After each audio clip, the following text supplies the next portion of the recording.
तो इस तरह से हमने सेंसर को समझा। अब आ जाएंगे हम लोग कैरेक्टरिस्टिक्स ऑफ सेंसर्स पे, यानी सेंसर्स के क्या क्या फीचर्स हैं या होने चाहिए, या कौन कौन से फीचर्स हैं जो सेंसर की पहचान बनते हैं, उसकी कैरेक्टरिस्टिक बनते हैं, वो हम लोग देखेंगे। तो हम लोग आ जाते हैं नए टॉपिक पर, कैरेक्टरिस्टिक्स ऑफ सेंसर्स। तो स्टूडेंट्स, कैरेक्टरिस्टिक ऑफ सेंसर्स में सबसे पहला पॉइंट आता है रेंज। तो रेंज पहला पॉइंट है। इसमें क्या है, every sensor has a well defined range in which work with in an acceptable error और लिमिट।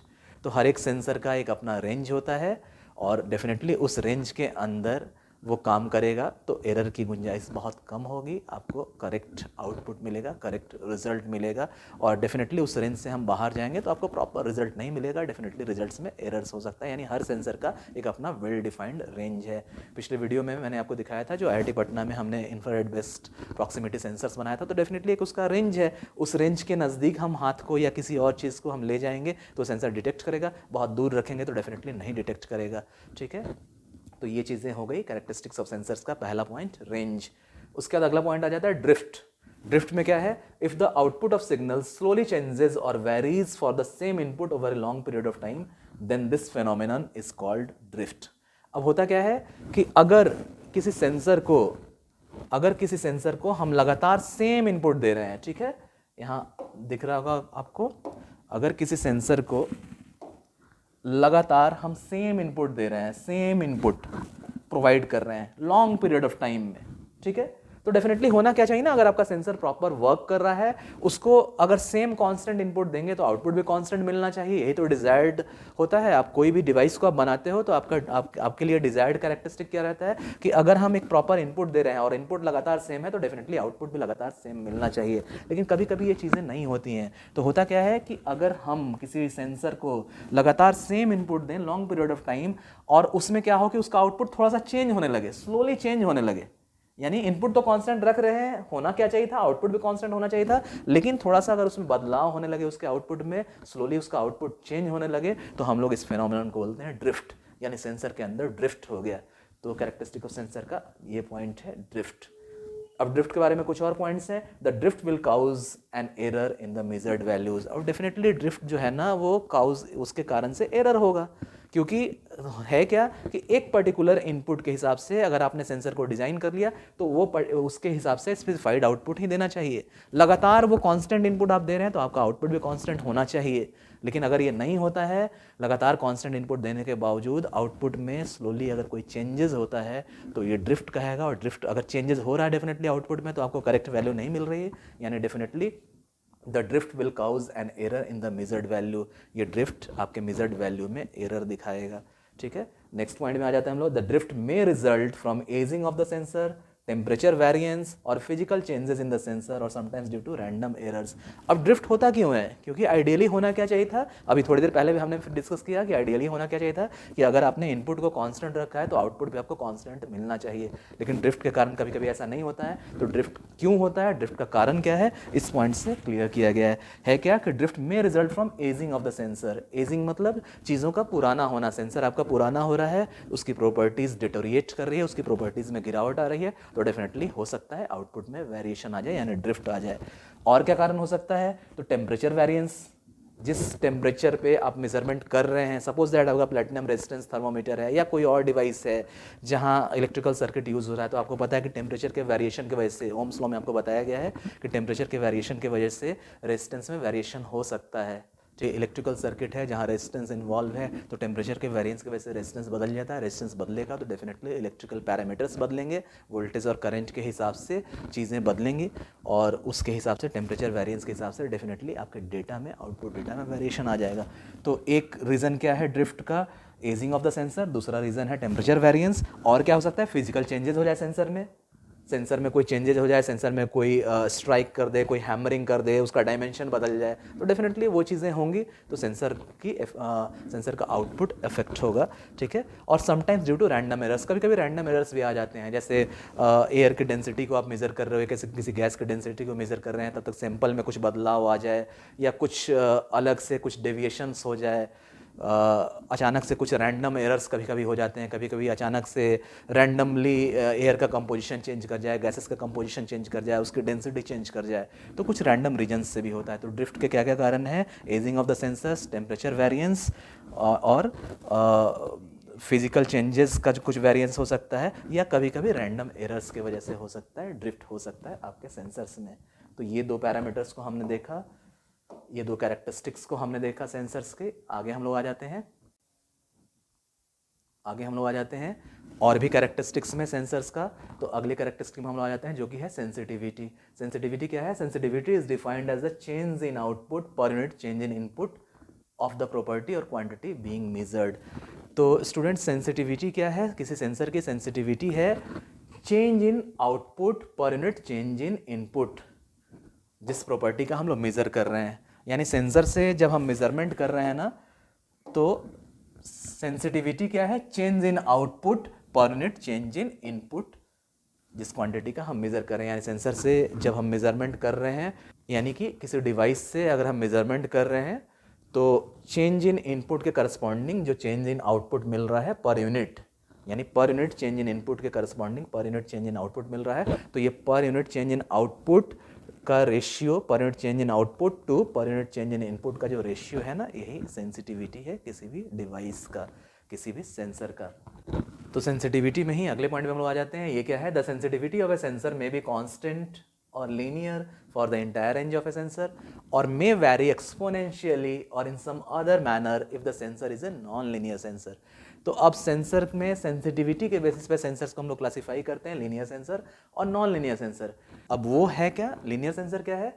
तो ऐसे सेंसर जिसमें सेंसिटिविटी कांस्टेंट हो, सेंसिटिविटी कांस्टेंट हो पूरे एंटायर रेंज ऑफ ऑपरेशन में, वैसे सेंसर को हम लोग लीनियर सेंसर कहेंगे। और जो नॉन लीनियर सेंसर है उसमें उसकी सेंसिटिविटी वेरी कर सकती है, एक्सपोनेंशियली भी वेरी कर सकती है या किसी और तरीके से भी वेरी कर सकती है।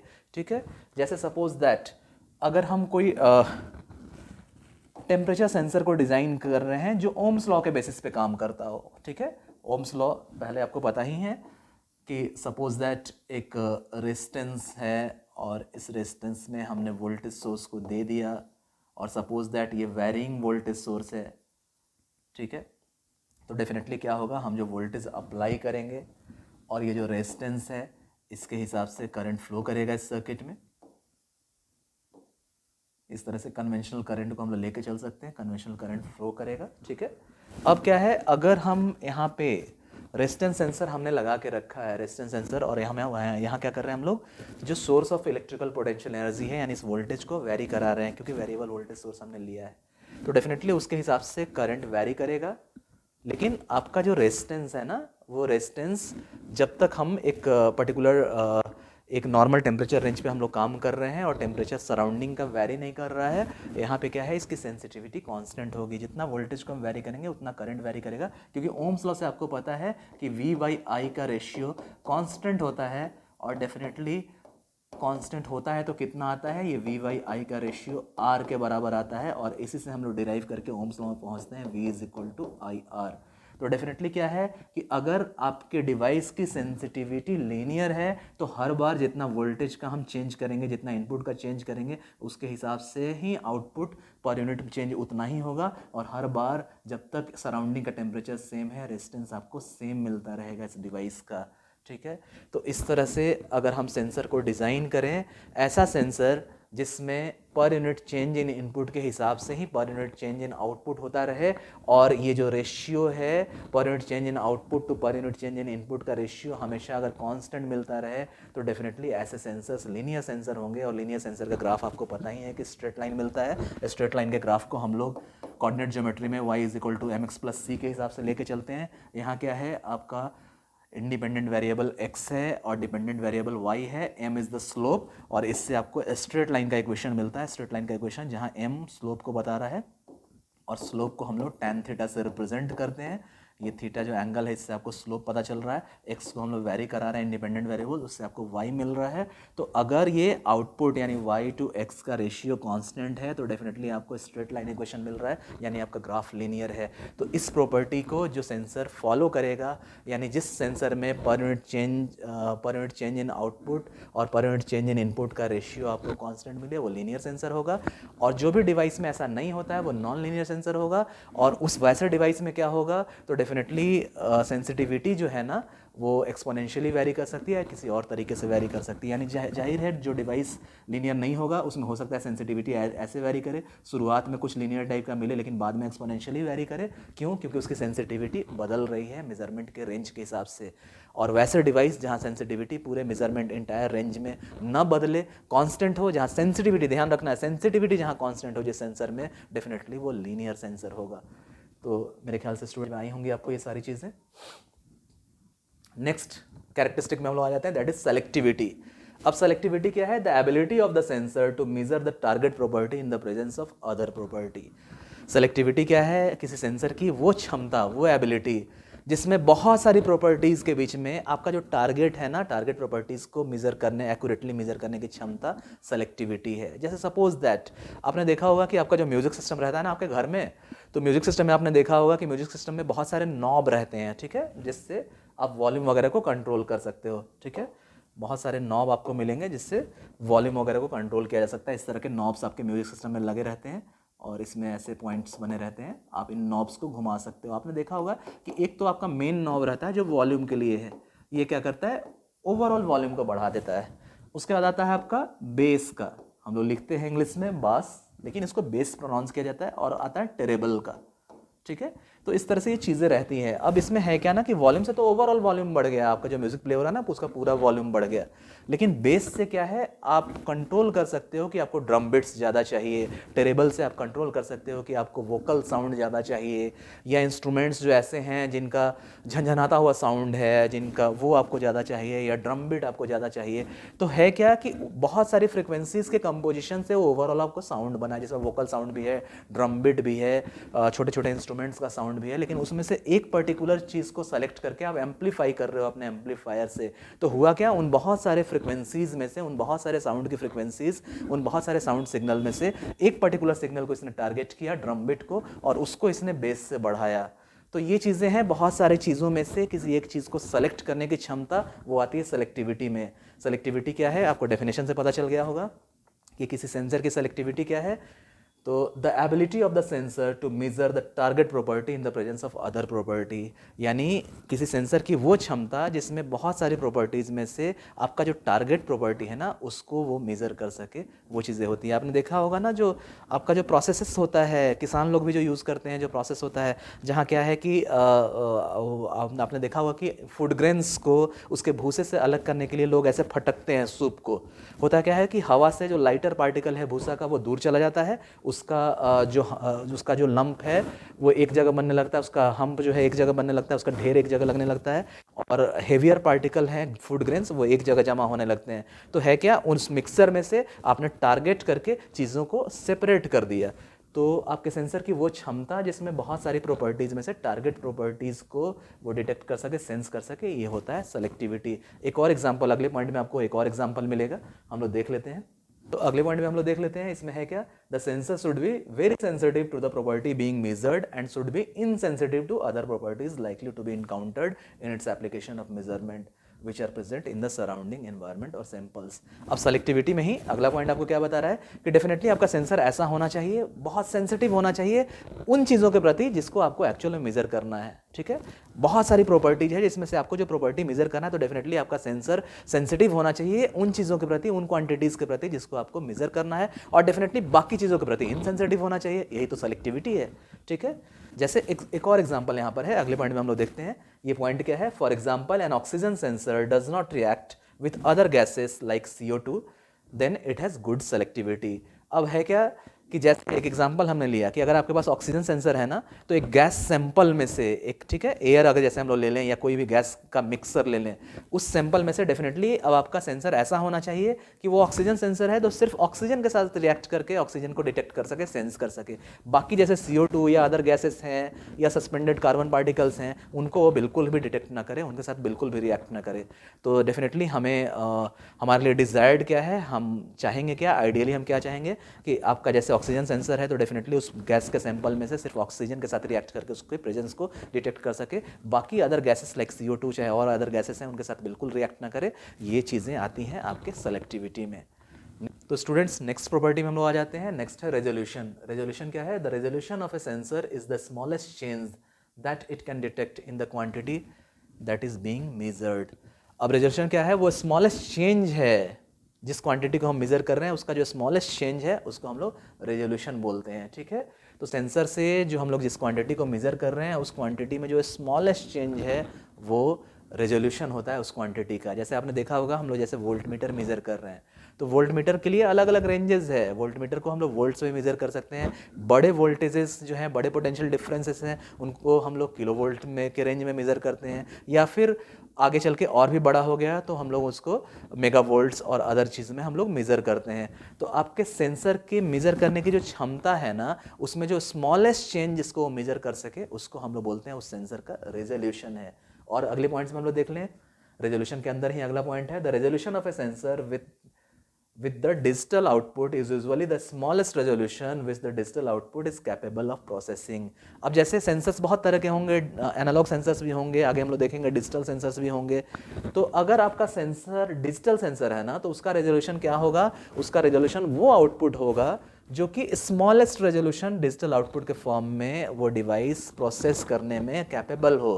यानी डिजिटल आउटपुट में आपने देखा होगा कि जैसे सपोज दैट आपने देखा होगा कि जो भी चीज़ों को हम लोग मेज़र कर रहे हैं, जैसे डिजिटल आउटपुट वाला अगर हम एक एग्जांपल लें, डिजिटल आउटपुट वाला अगर एक एग्जांपल हम लोग लेके चलें, तो आपने देखा होगा कि जो आपका ऑडोमीटर रहता है, स्पीडोमीटर के अंदर आपके गाड़ी में, बाइक में या कार में जो इस तरह का ऑडोमीटर रहता है, उसमें आपने देखा होगा कि इस तरह से डायल्स बना रहता है। पुराने वाले में, आजकल तो ये भी डिजिटल डिस्प्ले आने लगा है, पुराने वाले में डायल्स बना रहता है। डायल्स पे इधर 1 2 3 4 रहता है और 0 1 2 3 4 ये ऊपर की तरफ चलता रहता है। उसके बाद फिर ये मूव करेगा, उसके बाद फिर ये मूव करेगा और इससे आपको किलोमीटर दिखता है। वहाँ आपने देखा होगा कि ये वाला जो स्टार्टिंग वाला रहता है ना, ये एक्चुअली 1/10 ऑफ द किलोमीटर है और यहाँ से शुरुआत होती है 0 किलोमीटर या 1 किलोमीटर के हिसाब से, यानी किलोमीटर को 10 हिस्से में हमने डिवाइड कर रखा है। तो डेफिनेटली इसका रेजोल्यूशन क्या होगा, ये स्मॉलेस्ट चेंज इसको डिटेक्ट कर सके, यानी 1/10 ऑफ द किलोमीटर को जो डिटेक्ट करता है ना, ये स्मॉलेस्ट चेंज इसका रेजोल्यूशन है। इसका रेजोल्यूशन 1 किलोमीटर वाले रेंज में नहीं है, यानी किलोमीटर के रेंज में नहीं है, इसका रेजोल्यूशन 1/10 ऑफ द किलोमीटर के रेंज में है, ठीक है। तो इस तरह से होता है। अब जैसे किसी डिवाइस से हम लोग वोल्टेज मेज़र कर रहे हैं, तो वो डायल शुरुआत कहाँ से हो रहा है, 0 वोल्ट से, 1 वोल्ट से, 2 वोल्ट से, इस तरह से करके 10 volt, again 11 volt, 12 volt, 13 volt. तो इसको हम लोग कह सकते हैं कि ये इसका रेजोल्यूशन वोल्ट्स है, क्योंकि आपको मेजरमेंट वोल्ट में मिल रहा है। लेकिन वहीं जो ऐसा डायल जिसकी शुरुआत होती है 1 millivolt, 2 millivolt, 3 millivolt से, तो यहाँ क्या है, ये मिनिमम प्रोसेसिंग कर सकता है मिली वोल्ट को, यानी डेफिनेटली इसका रेजोल्यूशन इस मिली वोल्ट के रेंज में है। तो ये रेजोल्यूशन हो गया स्मॉलेस्ट चेंज जो आपका सेंसर डिटेक्ट कर सके आपके मेजरमेंट के दौरान, सेंसर के सेंसिंग के दौरान, वो चीज़ें उसके रेजोल्यूशन से डिफाइन होती हैं। रेजोल्यूशन एक कैरेक्टरिस्टिक है आपके सेंसर का। अब एक इंपॉर्टेंट चीज़ क्या है, इंपॉर्टेंट पॉइंट से जुड़ा हुआ है, A sensor's accuracy does not depend upon its resolution। Definitely ये बहुत इंपॉर्टेंट है। ये पॉइंट आपको क्या बता रहा है, इसको आपको नोट भी कर लेना चाहिए। ये पॉइंट क्या बता रहा है, A sensor's accuracy does not depend upon resolution। अब है क्या ना कि रेजोल्यूशन कुछ भी हो आपके सेंसर का, आपके सेंसर की एक्यूरेसी रेजोल्यूशन पर डिपेंड नहीं करती है। हमेशा आपको ध्यान में रखना है, आपका सेंसर अगर वोल्टेज सेंसर है तो वो वोल्टेज को डिटेक्ट करेगा, सेंस करेगा और उसके मैग्नीट्यूड को बताएगा। वो मिली वोल्ट में हो सकता है अगर उसका रेजोल्यूशन उस हिसाब से है, या वोल्ट में हो सकता है उसका रेजोल्यूशन उस हिसाब से है, लेकिन उसका एक्यूरेसी से कुछ लेना देना नहीं है। एक्यूरेसी इंडिपेंडेंट है और रेजोल्यूशन इंडिपेंडेंट है, ये चीज़ को आपको दिमाग में बैठा लेना है, ठीक है। नेक्स्ट कैरेक्टरिस्टिक में हम लोग आ जाते हैं। नेक्स्ट कैरेक्टरिस्टिक है रिस्पॉन्स टाइम। अब रिस्पॉन्स टाइम क्या है, सेंसर का रिस्पॉन्स टाइम क्या है, The response time is the time taken by the sensor for its output to reach 95% of its final value when it is exposed to a target material or sample from which the sensor receives its input। अब किसी sensor से हम चीज़ों को sense कर रहे हैं, किसी प्रॉपर्टी को सेंस कर रहे हैं या किसी क्वांटिटी को सेंस कर रहे हैं, तो होगा क्या, रिस्पॉन्स टाइम क्या होता है। रिस्पॉन्स टाइम एक कैरेक्टरिस्टिक है, एक टर्म है आपके सेंसर से जुड़ा हुआ। तो सेंसर से किसी प्रॉपर्टी को अगर हम जब मेज़र कर रहे हैं या सेंस कर रहे हैं, तो वहाँ क्या होता है, रिस्पॉन्स टाइम क्या होता है। रिस्पॉन्स टाइम सेंसर के द्वारा लिया गया वो टाइम है जिसमें आपका सेंसर 0 से स्टार्ट होके 95% फाइनल वैल्यू तक पहुँच जाए, फाइनल वैल्यू के 95% तक पहुँच जाए। डेफिनेटली जैसे एनालॉग इंस्ट्रूमेंट में आपने देखा होगा कि 0 से स्टार्ट होता है पॉइंटर, अगर आपको कुछ मेज़र करना है, जैसे सपोज आपको वेट मेज़र करना है और आपने डाल दिया, तो जो पॉइंटर है इस तरह से 0 से स्टार्ट करेगा मूव करना और डेफिनेटली एक समय 5 पे आएगा और 5 पे आके थोड़ा सा हो सकता है फ्लक्चुएशन भी हो, और 5 पे आके फाइनली वो रुक जाएगा। तो 5 क्या हो गया, 5 kg के ऑब्जेक्ट को अगर हमने डाला, ठीक है, और इसने 5 पे आके इसका पॉइंटर रुक गया, यानी 5 kg क्या है, फाइनल वैल्यू है। तो रिस्पॉन्स टाइम क्या बताता है कि किसी मेजरमेंट को आपने स्टार्ट किया या किसी चीज़ को सेंस करना आपने स्टार्ट किया, अब क्या है, सेंसिंग के दौरान इसके फाइनल वैल्यू के 95% तक पहुंचने में सेंसर ने जो टाइम लिया, दैट इज रिस्पॉन्स टाइम है। क्या, फिर से हम लोग देख लें, the response time is the time taken by the sensor for its output to reach its final value, 95% of final value when it is expose to a target material और the sample from which the sensor receives its input. तो किसी target material पर रखेंगे जिसका आपको जिसको आपको sense करना है, या किसी सैंपल में अगर हम रखेंगे तो वहाँ से सेंसर सेंस करना शुरू करेगा और आउटपुट के 95% तक पहुँचने में जितना टाइम लेगा वही टाइम रिस्पॉन्स टाइम है। रिकवरी टाइम ठीक इसका उल्टा होता है। रिकवरी टाइम क्या है, the recovery time is the time taken by the sensor to reach its zero और initial value from the 95% of the final value when it is removed or taken away from the target material or sample from which it was receiving its input। अब है क्या कि sense हमने कर लिया, अब sense करने के बाद टारगेट मटेरियल से सेंसर को जब हटाएंगे तो 95% ऑफ द फाइनल वैल्यू से जीरो वैल्यू तक जाने में सेंसर ने जो टाइम लिया वो टाइम रिकवरी टाइम होता है, यानी जस्ट ये अपोजिट है रिस्पॉन्स टाइम का। ठीक है, फिर से एक बार समझ लें, सेंसर से हमने किसी चीज़ को सेंस किया और सेंस करने के बाद उस टारगेट मटेरियल से उस सेंसर को हटाएंगे तो जो फाइनल वैल्यू पे पहुंचा हुआ होगा, डेफिनेटली मेजर किया होगा, सेंस किया होगा तो फाइनल वैल्यू पे होगा, वहां से जब हटाएंगे तो उस फाइनल वैल्यू के 95% से जीरो तक जाने में इस सेंसर ने जो टाइम लिया होगा, जीरो वैल्यू तक जाने में सेंसर ने टाइम लिया होगा, वो टाइम रिकवरी टाइम होता है। इनिशियल वैल्यू तक जाने में सेंसर ने जो टाइम लिया होगा वो टाइम, उस टर्म को हम लोग रिकवरी टाइम कहते हैं, और रिकवरी टाइम भी एक कैरेक्टरिस्टिक है सेंसर का। तो स्टूडेंट्स नेक्स्ट पॉइंट में हम लोग आ जाएंगे। नेक्स्ट पॉइंट है लिनियरिटी। लिनियरिटी में क्या है, if the sensitivity of the sensor is constant for the range of measurement then this phenomenon is known as the linearity of the sensor. अब लिनियरिटी भी एक कैरेक्टरिस्टिक है सेंसर का। इसमें क्या है कि किसी सेंसर की सेंसिटिविटी अगर कांस्टेंट होगी पूरे रेंज ऑफ मेजरमेंट में तो इस फेनोमेनन को हम लोग बोलेंगे लिनियरिटी ऑफ द सेंसर, यानी किसी सेंसर की सेंसिटिविटी कांस्टेंट है। सेंसिटिविटी के डेफिनेशन में हम लोगों ने देख रखा है, वो क्या है, सेंसिटिविटी है change in output per unit change in input. तो सेंसिटिविटी कांस्टेंट रहने का मतलब change in output per unit change in input अगर कांस्टेंट है किसी सेंसर में तो हम लोग कहेंगे कि वो सेंसर लिनियरिटी की प्रॉपर्टी को, लिनियरिटी की कैरेक्टरिस्टिक को शो कर रहा है। अब नेक्स्ट पॉइंट में आ जाते हैं। नेक्स्ट पॉइंट क्या है, the linear sensors are easier to use while the non linear sensors require complex mathematical equations to measure the physical property quantity. तो डेफिनेटली जो लीनियर सेंसर होंगे वो इजी टू यूज़ होंगे क्योंकि उसकी सेंसिटिविटी कांस्टेंट है, लेकिन डेफिनेटली जो नॉन लीनियर सेंसर्स है ना, उसका जब हम लोग मैथमेटिकल मॉडलिंग करेंगे और उसको जब हम डिज़ाइन करेंगे, उसके ग्रेजुएटेड स्केल को जब बनाने की कोशिश करेंगे तो डेफिनेटली वहाँ कॉम्प्लेक्स मैथमेटिकल इक्वेशंस की ज़रूरत होगी क्योंकि वो सेंसर लीनियरिटी की प्रॉपर्टी को नहीं शो कर रहा है। ठीक है, जैसे आपने देखा होगा कि पैराबोलिक मैनर में हो सकता है, एक्सपोनेंशियल मैनर में हो, तो उसके हिसाब से आपको पैराबोला का ग्राफ और पैराबोला का मैथमेटिकल इक्वेशन को आपको लेके चलना पड़ता है फर्दर प्रोसेसिंग के लिए, या इलिप्टिकल फॉर्मेट में है तो इलिप्टिकल में लेके चलना होगा, या जिगजैग मैनर में है तो मैथमेटिकल इक्वेशन आपको डिफाइन करना होगा कि लीनियर रेंज के लिए ये मैथमेटिकल इक्वेशन, एक्सपोनेंशियल रेंज के लिए ये, तो वो डिवाइस को डिज़ाइन करना, उसका मैथमेटिकल मॉडलिंग करना और उसके आउटपुट का जो एक्सप्लेनेशन है वो कर पाना, उसका इंटरप्रिटेशन कर पाना हमेशा डेफिनेटली मुश्किल होगा। तो लीनियर डिवाइसेस जो होते हैं, linear sensors easy to use होंगे और नॉन लीनियर सेंसर्स के साथ हमेशा कुछ परेशानियां रहेंगी, कुछ कॉम्प्लेक्स मैथमेटिकल इक्वेशंस को आपको यूज़ करना होगा। अगला टर्म आ जाता है हिस्टेरिसिस। तो हिस्टेरिसिस क्या है, the hysteresis is the characteristic of a sensor by which the sensor produces a different set of outputs if the data is recorded in different directions.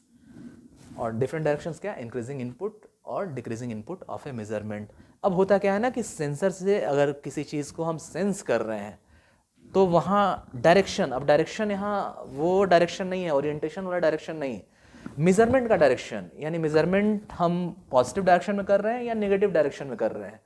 ठीक है, जैसे सपोज दैट आपने देखा होगा डायोड। डायोड क्या होता है, तो डायोड एक ऐसा डिवाइस है, ऐसा इलेक्ट्रॉनिक डिवाइस है जो एक डायरेक्शन में करंट को कंडक्ट करने देता है फॉरवर्ड डायरेक्शन में, और रिवर्स डायरेक्शन में करंट को कंडक्ट नहीं होने देता है। तो डेफिनेटली एक साइड से अगर उसमें हम करंट को फ्लो कराना चाहें तो करंट फ्लो होगा, दूसरे साइड से फ्लो कराना चाहें तो नहीं होगा, ठीक है। तो इस तरह की चीज़ों में आपका डायरेक्शन ऑफ मेजरमेंट पे जो चीज़ें डिपेंड करें और उसके हिसाब से उसकी प्रॉपर्टीज़ में बदलाव आ जाए, वो चीज़ें आती हैं हिस्टेरिसिस में, ठीक है। यानी the hysteresis is the characteristic of a sensor by which the sensor produces different set of outputs, ठीक है। मेजरमेंट एक साइड से कर रहे हैं तो डिफरेंट सेट ऑफ आउटपुट मिले, मेजरमेंट दूसरे साइड से कर रहे हैं तो डिफरेंट सेट ऑफ आउटपुट मिले। तो ये चीज़ें जो कैरेक्टरिस्टिक है सेंसर का वो आता है हिस्टेरिसिस में। जैसे सपोज दैट अगले पॉइंट पे पहले हम लोग आ जाते हैं, फिर उस पर हम लोग और फोकस करेंगे। Hysteresis error causes the sensor output to vary depending upon the sensor's previous input values. अब कभी कभी क्या होता है कि सेंसर्स की प्रीवियस पुरानी वैल्यूज का इफेक्ट नए सेंसिंग में पड़ जाता है, वो भी चीज़ें हिस्टेरिसिस के अंदर आती हैं, ठीक है। अगले पॉइंट में हम आ जाते हैं, this usually happens in the case of analogue sensors और मैग्नेटिक सेंसर्स। ये इंपॉर्टेंट था।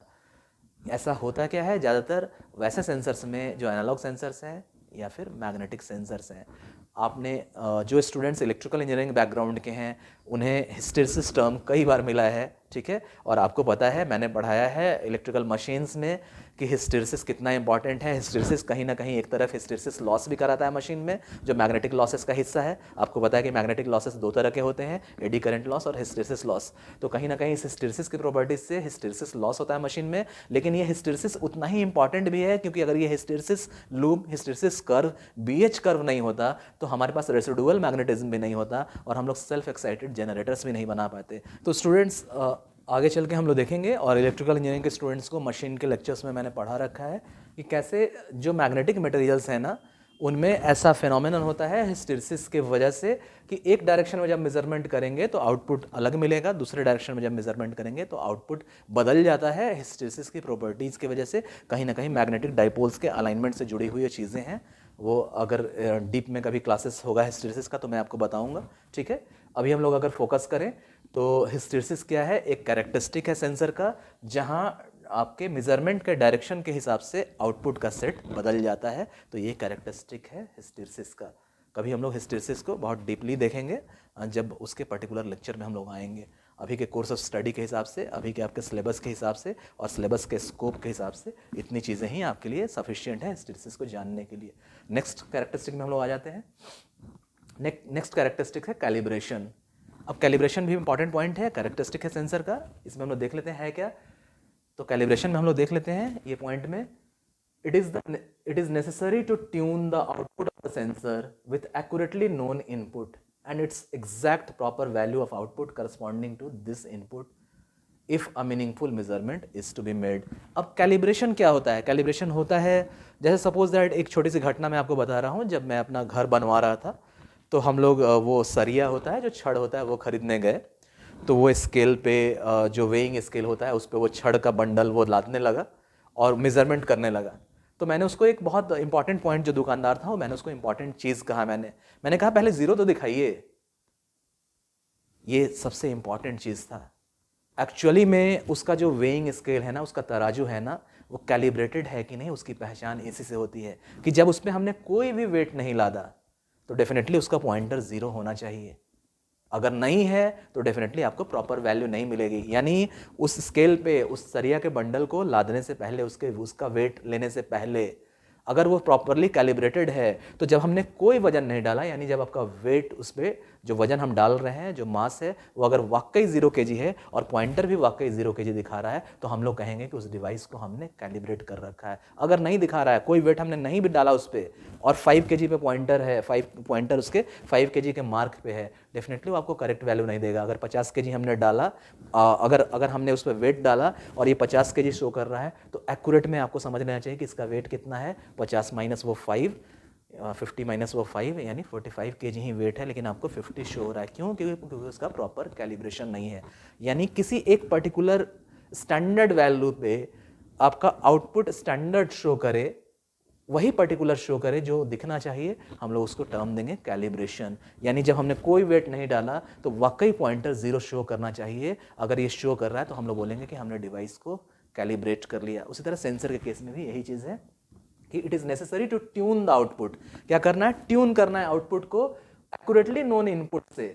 ठीक है, जिससे आपको exact proper value of output मिल सके उस करस्पॉन्डिंग इनपुट में, अगर आपको मीनिंगफुल रिजल्ट लेना है। यानी डेफिनेटली सेंसर कैलिब्रेट होना चाहिए। कैलिब्रेशन सेंसर की एक कैरेक्टरिस्टिक है जहां हम आउटपुट को ट्यून कर सकें, प्रॉपर आउटपुट को ट्यून कर सकें प्रॉपर इनपुट से। यानी एक पर्टिकुलर इनपुट के हिसाब से जो स्टैंडर्ड आउटपुट आपको मिलना चाहिए वही आपका डिवाइस उसके हिसाब से हम उसको ट्यून कर दें कि वही एग्जैक्ट वैल्यू आपको दिखाए, तो हम लोग बोलेंगे कि सेंसर प्रॉपरली सेंस कर रहा है। जैसे आपका मरकरी वाला थर्मोमीटर है, तो वाकई 1 degree of change in temperature को मेजर करने में वाकई में मरकरी का जितना एक्सपेंशन होता है और वाकई 1 डिग्री का जो मार्क है ना उतना ही डिस्प्ले वो आपको दिखा सके, तो हम लोग बोलेंगे कि उस मरकरी थर्मोमीटर को हमने प्रॉपरली कैलिब्रेट कर दिया। अगर वो नहीं दिखा रहा है, वाकई सैंपल में 1 डिग्री टेम्परेचर का चेंज है और वो उसका एक्सपेंशन उससे ज़्यादा हो रहा है या एक्सपेंशन उतना ही हो रहा है लेकिन मार्क गलत बना हुआ है, तो डेफिनेटली वो गलत वैल्यू शो करेगा। यानी अगर आपको मीनिंगफुल मेजरमेंट करना है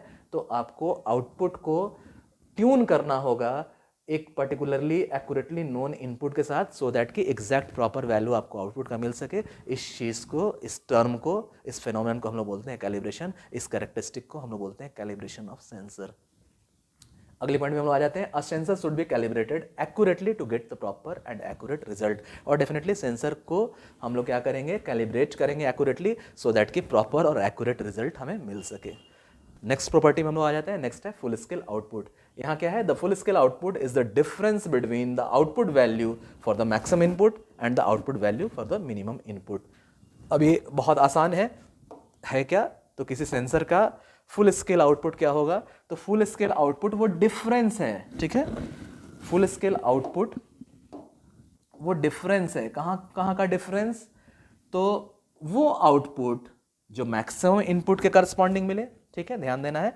फुल स्केल आउटपुट जो है ना, फुल स्केल आउटपुट वो डिफरेंस है। अब किसका किसका डिफरेंस, तो difference between output value for the maximum input. यानी आपके सेंसर में जिस वक्त हम मैक्सिमम इनपुट देंगे उस वक्त का जो आउटपुट वैल्यू होगा, यहां कौन सा है, मैक्सिमम में, और जब हम आपके सेंसर को मिनिमम इनपुट देंगे उस वक्त का जो आउटपुट वैल्यू होगा, ठीक है। इन दोनों के बीच का जो डिफरेंस है वही फुल स्केल आउटपुट है। क्लियर, समझ में आ गया होगा। एक बार और समझ लें, आपके सेंसर में फुल स्केल आउटपुट वो डिफरेंस है। अब डिफरेंस किन दो पॉइंट्स का डिफरेंस, तो डिफरेंस उस आउटपुट का जब आपने इनपुट मैक्सिमम दे रखा है और उस आउटपुट का जब आपने इनपुट मिनिमम दे रखा है, इन दोनों के बीच का जो डिफरेंस है यही फुल स्केल आउटपुट है। नेक्स्ट पॉइंट में हम लोग आ जाते हैं, the full scale range of a sensor define the maximum and minimum values of the measured property. तो डेफिनेटली फुल स्केल रेंज जो है ना सेंसर का, वो डिफाइन करता है मैक्सिमम और मिनिमम वैल्यूज जिस प्रॉपर्टी का हम मेजर कर रहे हैं। ओके स्टूडेंट्स, नेक्स्ट में हम लोग आ जाते हैं, नेक्स्ट है प्रिसीजन, ठीक है। होता क्या है कि प्रिसीजन और एक्यूरेसी में बहुत सारे स्टूडेंट्स को हमेशा कंफ्यूजन होता है। स्टूडेंट्स यहाँ से ये कंसेप्ट आपका क्लियर हो जाएगा। मेजरमेंट में भी, मेजरिंग इंस्ट्रूमेंट्स में भी आपने प्रिसीजन एक्यूरेसी को कई बार पढ़ रखा है और ये कॉमन मिसकंसेप्शन होता है। कॉमनली स्टूडेंट्स को थोड़ा सा कंफ्यूजन होता है इन दो प्रॉपर्टीज़ के बीच में, इन दो कैरेक्टरिस्टिक्स के बीच में, लेकिन आज क्लियर हो जाएगा आपका अगर इन चीज़ों को आप ध्यान से समझेंगे, ठीक है। पहले आ जाते हैं हम लोग प्रिसीजन में। इसमें है क्या, the precision of a sensor is the ability to produce the same output when repeatedly measured from the same input. अब होगा क्या, किसी सेंसर से किसी चीज़ को हम सेंस कर रहे हैं या किसी मेजरिंग इंस्ट्रूमेंट से किसी चीज़ को हम मेजर कर रहे हैं, किसी क्वांटिटी को, किसी प्रॉपर्टी को, ठीक है। अब सेम चीज़ को अगर मेजर कर रहे हैं, सेम क्वांटिटी को मेजर कर रहे हैं हर बार, ठीक है, सेम क्वांटिटी को, सेम इनपुट को हम मेजर कर रहे हैं, कई बार ये मेजरमेंट को रिपीट कर रहे हैं। आइडियली होना क्या चाहिए था कि सेम इनपुट के हिसाब से, अगर आपका सेंसर प्रॉपर्ली डिजाइन है, आपका सेंसर आइडियल है, तो सेम इनपुट के हिसाब से हर बार आपको सेम आउटपुट मिलना चाहिए, डेफिनेटली मिलना चाहिए। इनपुट में जब कोई बदलाव नहीं है तो आउटपुट में भी कोई बदलाव नहीं होना चाहिए, कितनी बार भी करें, कई बार करें, ठीक है। तो अगर आपके सेंसर में जितनी बार भी हम ये बदलाव करें, जितनी बार भी हम ये सेम इनपुट लें, हर बार आपको सेम आउटपुट मिलता चला जाए, कितनी बार भी करें, तो हम लोग बोलेंगे, अगर ये हमेशा मिल रहा है तो हम लोग बोलेंगे 100% प्रिसाइज है, ठीक है। तो यही हो गया, the precision of a sensor is the ability to produce the same output when repeatedly measured for the same value. लेकिन होता है कभी कभी, होता क्या है ना कि आइडियल चीज़ें एक्चुअल में नहीं होती हैं, तो कभी कभी क्या होता है, बहुत सारे रैंडम फैक्टर्स की वजह से बहुत सारा ऐसा फैक्टर्स आ सकता है, मतलब सेम इनपुट को हम लोग बार बार, मतलब एक ही एक्सपेरिमेंट को अगर हम बार बार कर रहे हैं और हो सकता है थोड़ा सा आउटपुट में वेरिएशन आ जाए, तो हम लोग बोलेंगे हाँ प्रॉपर प्रिसाइज मेजरमेंट नहीं हो रहा है, आपका सेंसर जो है प्रिसाइज वैल्यू नहीं दे रहा है, या आपका मेजरिंग इंस्ट्रूमेंट प्रिसाइज वैल्यू नहीं दे रहा है, उसका प्रिसीजन जो है वो अलग है, ठीक है, प्रिसीजन परसेंटेज अलग अलग है, प्रिसीजन लेवल अलग अलग है। लेकिन हर बार कितनी बार भी सेम एक्सपेरिमेंट को करें, कितनी बार भी सेम मेजरमेंट करें, सेम इनपुट के करस्पॉन्डिंग हर बार हमें सेम आउटपुट मिले, तो हम लोग कहेंगे कि डिवाइस 100% प्रिसाइज है। तो ये चीज़ें हैं प्रिसीजन। प्रिसीजन क्या है? The precision of a sensor is the ability to produce the same output when repeatedly measured for the same value of input या फॉर द सेम इनपुट, ठीक है। नेक्स्ट पॉइंट है इसमें, the precision is using statistical analysis like a standard deviation. अब क्या होता है ना कि प्रिसीजन में कहीं कहीं हम लोग स्टैंडर्ड डेविएशन लेके चलते हैं। होता क्या है कि मैंने आपको पहले ही बताया और पिछले कई क्लासेस में मैं बता चुका हूँ कि आइडियल चीज़ें एक्चुअल में नहीं होती हैं। हम सोच के चलते हैं कि आइडियली ये होना चाहिए, लेकिन एक्चुअल में कुछ ना कुछ वेरिएशन की वजह से, कुछ ना कुछ इन्वायरमेंटल एरर्स की वजह से, कुछ ना कुछ रैंडम एरर्स की वजह से हो सकता है कुछ वेरिएशन हो जाए, सेम इनपुट के करस्पॉन्डिंग हो सकता है हर बार सेम आउटपुट नहीं मिले, थोड़ा सा वेरिएशन हो जाए। तो इस तरह से सेम रिपीटेड एक्सपेरिमेंट अगर हम लोग करते हैं तो वहाँ एक मैथमेटिकल टर्म हम लोग लेके चलते हैं स्टैंडर्ड डेविएशन। हम लोग मान के चलते हैं कि इतना बार मेजरमेंट करेंगे तो इतना इतना डेविएशन हो सकता है, एक लिमिट हम लोग लेके चलते हैं। आपने देखा होगा स्टूडेंट्स, आपको पता ही है कि मैथमेटिक्स में बहुत सारी चीज़ें हम लोग अप्रॉक्सीमेशन से लेके चलते हैं।